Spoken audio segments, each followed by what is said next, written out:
Hi friends, అందరూ బాగున్నారా? ఈరోజు ఐరన్ బాక్స్ని యూస్ చేసుకునే చిన్న టిప్తో మీ ముందుకు వచ్చాను. ముందుగా మన ఛానల్ని ఎవరైతే సబ్స్క్రైబ్ చేసుకోలేదో వాళ్ళందరూ కూడా సబ్స్క్రైబ్ చేసుకోండి. ఫస్ట్ నేనైతే ఈ ఐరన్ బాక్స్ని చుట్టుపక్కల తుడిచాను. దాని తర్వాత ఇది అంచులు వచ్చేసి బాగా కొద్దిగా రఫ్గా అయిపోయిందండి. అలాగే వైర్ కూడా అక్కడక్కడ కాలింది. ఎందుకంటే హీట్కి మనం ఇటు అటు కదుపుతున్నప్పుడు ఈ క్లాత్ వైర్ కాబట్టి కొద్దిగా అంటుకుంటుంది. నేనేం చేశానంటే ఒక రఫ్గా ఉండే ఈ పేపర్ ఉంటుంది కదండి, గరుక్ కాగితం అంటారు దీన్ని, పెట్టేసి మొత్తం అంచులన్నీ కూడా ఎక్కడైతే రఫ్గా ఉందో అది మొత్తం కూడా తుడుచుకున్నానండి. పెయింటింగ్ ఉన్న చోట మాత్రం తుడవలేదు, ఎందుకంటే పెయింటింగ్ పోతే అది హీటు కొద్దిగా మనకి ఇదైద్ది అనమాట, షాక్లా కొట్టుద్ది. సో అందుకోసమని ఎక్కడైతే కార్నర్స్లో పెయింట్ పోయి ఎక్కడైతే రఫ్గా ఉందో అక్కడ మాత్రమే నేను ఆ రఫ్గా ఉన్నది మొత్తాన్ని కూడా చక్కగా నీట్గా ఆ గరుక్కాయతంతో స్మూత్గా చేసేసానండి. దీనివల్ల ఏంటంటే ఐరన్ బాక్స్ని మనం యూస్ చేసేటప్పుడు ఎక్కడ కూడా పట్టుకోదనమాట. ఒకవేళ సిల్క్ క్లాత్ కానీ ఏదన్నా చిన్న బన్నీ క్లాత్ కానీ ఐరన్ చేసేటప్పుడు ఇది వచ్చేసి దాన్ని పట్టుకోకుండా చక్కగా నీట్గా ఉంటుందన్నమాట. ముఖ్యంగా టైలర్స్కి టిప్ అయితే బాగా యూజ్ అవుతుంది. అండ్ అలాగే వాళ్ళకే కదండి వైర్ అనేది బాగా ఎక్కువగా హీట్ వాడి వాడి వాళ్ళకే కదండి వైర్ అనేది తొందరగా కాలిపోతూ ఉంటుంది, షార్ట్ సర్క్యూట్ అవుతుంది. ఒక్కోసారి ఆ కాలిన చోట మనం పట్టుకున్నా సరే మనకు షాక్ కొడుతుంది.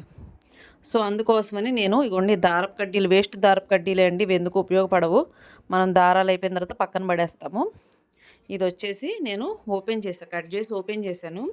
ఇంకా కట్ చేయకుండా ఓపెన్ చేయకుండా కూడా ఇది పెట్టుకోవచ్చు. అది ఎలాగంటే ఆ వైర్ మొత్తం కూడా లోపల నుంచి ఊడదీయాలి. అది నాకు రాదు కాబట్టి నేను ఏం చేశానంటే దాన్ని కట్ చేసి దానికి మళ్ళీ గమ్ము పెట్టి పేస్ట్ చేసి అంటించాను అనమాట. లేదనుకోండి మీకు ప్లగ్ దగ్గర కానీ లోపల బాక్స్ ఓపెన్ చేసే తెలివితేటలు ఉంటే కనుక ఆ బాక్స్ లోపల నుంచి కానీ ఆ వైరు అనేది ఓపెన్ చేసి ఆ వైర్కి ఈ గొట్టాలన్నీ కూడా ఒకటి ఒకటి ఒకటి ఒకటి వేసేసుకుంటే వరుసగా గొట్టాలతో ఆ వైర్ మొత్తం కూడా కవర్ అయిపోతుంది. అప్పుడు ఈ ఐరన్ బాక్స్ మనం వాడేటప్పుడు ఆ వేడి మీద టక్మన గొట్టం దగ్గర ఆ వైర్ దగ్గరికి వెళ్ళినా సరే హీట్ అవ్వదనమాట. ఇదిగోండి నేను 4-5 పెట్టుకున్నాను. ఫస్ట్ ట్రైల్ వేసాను 4-5 పెట్టుకుని. అంటే మనం కట్ చేసి పెడుతున్నాం కదా, ఎలా ఉంటుంది ఏంటి అనేది నాకు డౌట్ వచ్చింది.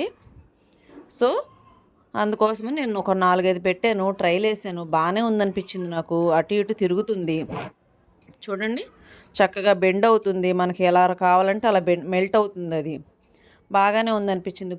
గొట్టానికి చిన్న గ్యాప్ వదిలాను.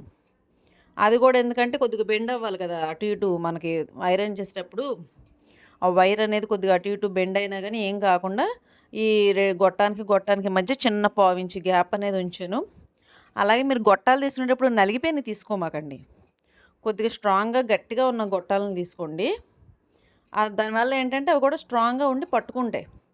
మెత్తగా ఉన్న తీసుకుంటే అదేంటంటే తొందరగా మెల్ట్ అయిపోతున్నాయి అనమాట, బాగాలేదు. సో నేను గట్టిగా ఉన్న గొట్టాలు మాత్రమే కట్ చేసి తీసుకున్నాను.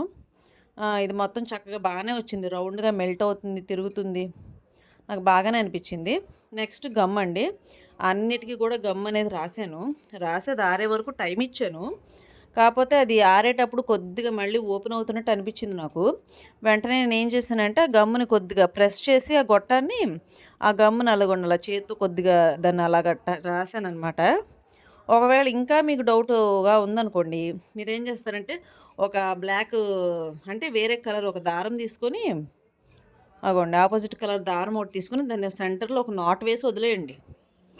ఒక ముడి లాంటిది, చిన్న ముడి లాంటిది వేసి వదిలేస్తే అదేంటంటే ఆ గమ్ ఆరే వరకు అది పట్టుకొని ఉంటుందన్నమాట. దానివల్ల ఏమవుతుంది, ఆ గమ్ అంతా కూడా ఆరి ఆ గొట్టం అంతా కూడా దానికి కావాల్సిన సపోర్ట్ ఇస్తుంది ఆ దారం. దాని తర్వాత దారాన్ని మనం రిమూవ్ చేసేసుకోవచ్చు. సో నేను మొత్తం ఇలాగే చేశానండి. మొత్తం వైర్కి అయితే మొత్తం 25 గొట్టాలు ఎన్నో పడ్డాయి నాకు. ఇగోండి చక్కగా బాగుందండి. నాకైతే ఇది మంచి యూస్ఫుల్ టిప్ అనిపించింది. సో ఎక్కువ టైలరింగ్ చేసేవాళ్ళు, ఐరన్ చేసేవాళ్ళు ఇలాంటి యూస్ఫుల్ టిప్స్ మీకు కూడా అందిస్తే బాగుంటుంది అనిపించింది. సో ఈ టిప్ కనుక మీకు నచ్చినట్టయితే లైక్ చేయండి, షేర్ చేయండి. ఇలాంటి మరిన్ని వీడియోల కోసం మన ఛానల్ని సబ్స్క్రైబ్ చేసుకోండి.